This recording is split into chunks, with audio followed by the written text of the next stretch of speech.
Good morning, it is your daily crypto news, and it is Friday, which means it is Asia Focus. Oh, by the way, it's the 15th, 2023. My name is Matt. You can reach me and Sarah at Matt or Sarah at dailycryptonews.net. Let's get into Asia Focus first.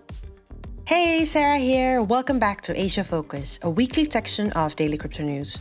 If you'd like me to cover specific news in Asia, feel free to email me at sarah@dailycryptonews.net. Blockchain technology will be used to verify the real name identities in China, according to an announcement from the Blockchain-Based Service Network. Blockchain-Based Service Network is China's national-level blockchain initiative. BSN China is run by China's National Information Center in collaboration with Chinese big tech companies China Mobile and China UnionPay. China's Ministry of Public Security spearheaded the initiative called Real DID with help from BSN. The Real DID service will enable users to register and log in to websites anonymously using DID addresses and private keys, ensuring that business data and transactions remain disconnected from the personal information. By its cover, it sounds like blockchain technology will revolutionize DID system in China and keep the anonymity of people's identities online.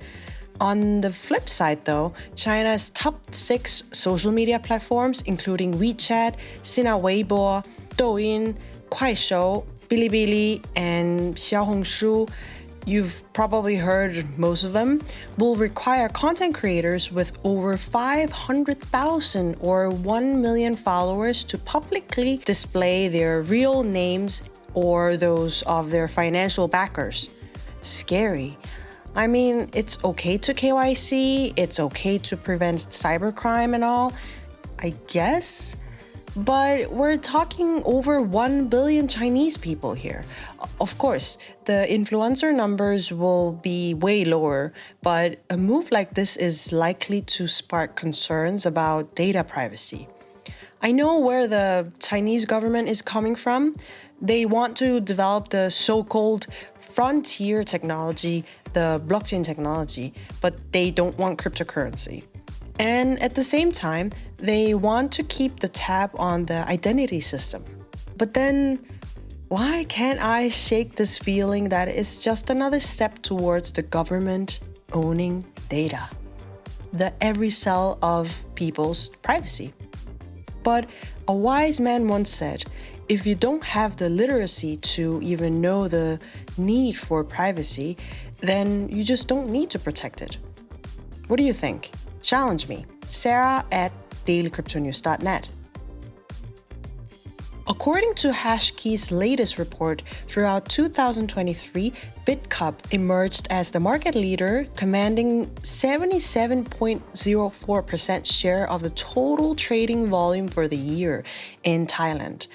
Bitasa and Satang secured market shares of 21.6% and 1.36% respectively. It is noteworthy that Satang underwent an acquisition by Kasikorn Bank, aka K-Bank, in 2023, and subsequently rebranded as Orbix.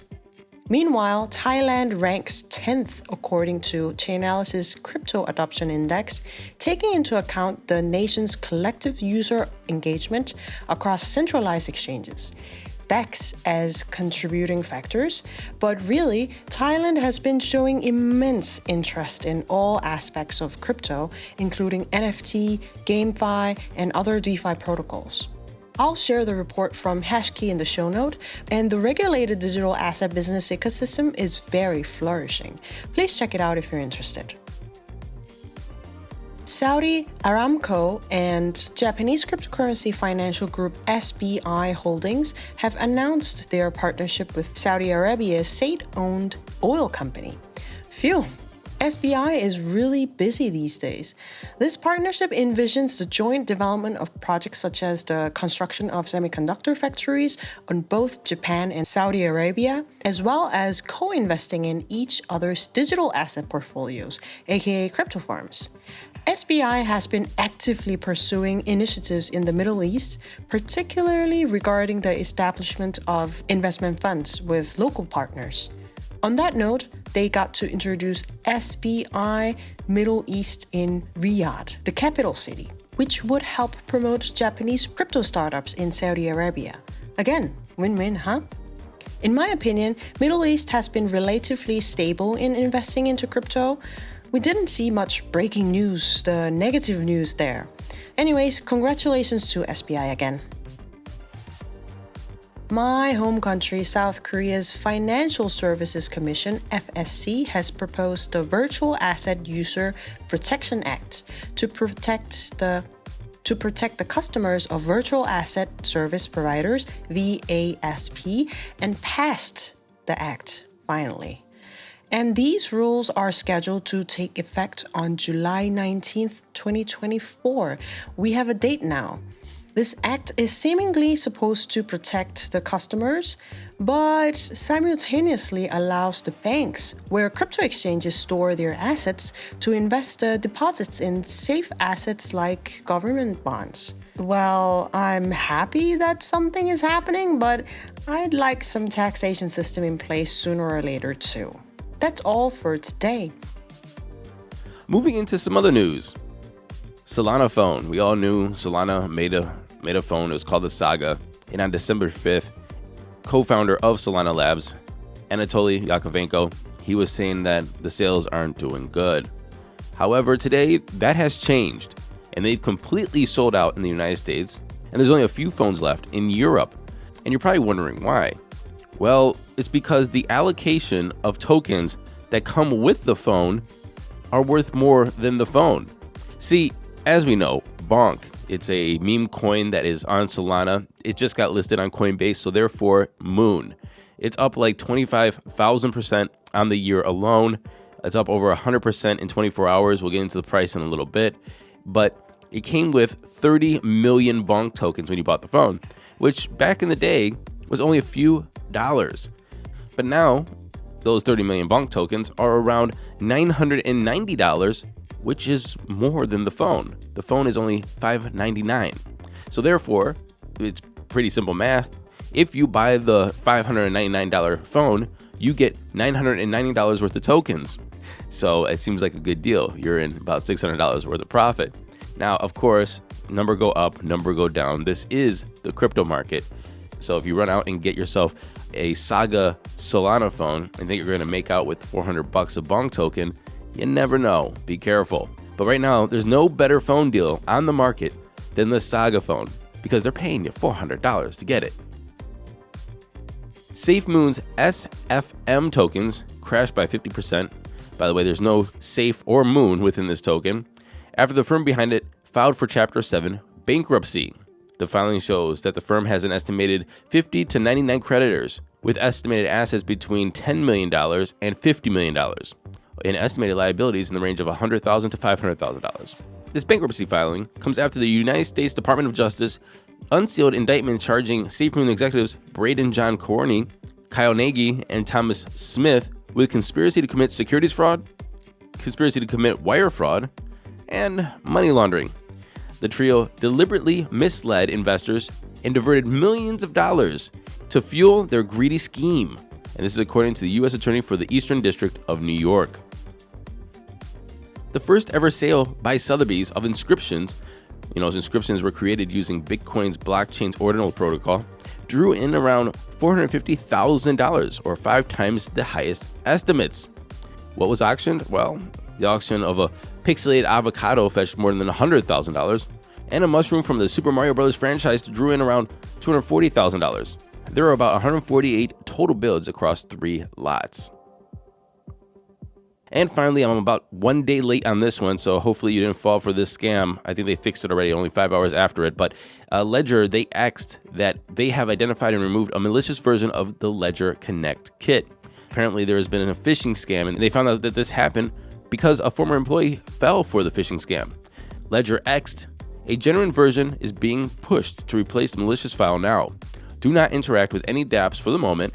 We will keep you informed as the situation evolves. Your Ledger device and your Ledger Live were not compromised, they said. Joe Nakamoto, he asked about Ledger. He said, I have identified a mistake for which I'm responsible. I will not call it a mistake, however. I certainly won't apologize for said mistake. Now please buy my Ledger. Jacob Canfield, he tweeted, first you give them my home address, then you try to give them my money. Do you want to give them my wife and kids too? And he's referring to the first hack that Ledger had where all of their data was compromised and everybody's name, email addresses, and sometimes their addresses, their home addresses, were all leaked on the internet. At IMDC Investor, he asked, put it another way, we're seriously fucked if one dev can click a phishing link and compromise almost every meaningful app's front end in the ecosystem. Read that sentence again and again until we internalize how absurd and unacceptable this is. The former employee's name and email address showed up in the compromised code. Initially, the crypto community thought it was the developer himself that was responsible for the exploit. Like, you were smart enough to make this exploit these dApps, and then you left your name and address in there? But Ledger later confirmed that the attack begun because a former employee fell victim to the phishing attack, and that was his information. Now, let's get into the crypto prices. Here comes the money. Here we go. Money talk. And the time is 9:44 a.m. Eastern Standard Time. Fear of greed is at 77. We're approaching extreme greed. Bitcoin sitting at $42,433, up 1% in 24. Ethereum is at $2,250, down 0.2%. Tether's number 3. Binance is at 248, down 1.2%. And XRP is down 0.6% at 62.4 cents. Running off the top 10, Solana is at 76.42, up 6.2%. USDC is number 7, Cardano is number 8, Avalanche is number 9, up 4.1% at 40.14, and Dogecoin is number 10. The total market cap is sitting at 1.6 trillion, down 0.5%.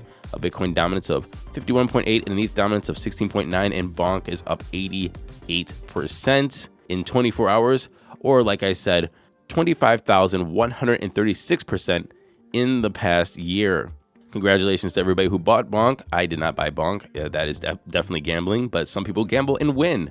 And maybe I'm too conservative with my aping into different meme coins and shit coins, and maybe I just gotta, start sprinkling some stuff around so I can get those 25,000% gains, or I could not. Let me know your strategy, Matt at dailycryptonews.net. And really quick, shout out to Yerg's Radio. Yerg's Radio has been playing Daily Crypto News multiple times a day, and I want to say thank you to them. They also play other shows. Yergs.com reached out to all kinds of different podcasters, and they are putting all these different podcasters into one stream, and hopefully you like it. So if you want to check out Yergs Radio, check out Yergs.com, and you'll hear us and many other podcasters. And until Monday, happy hodling, everyone.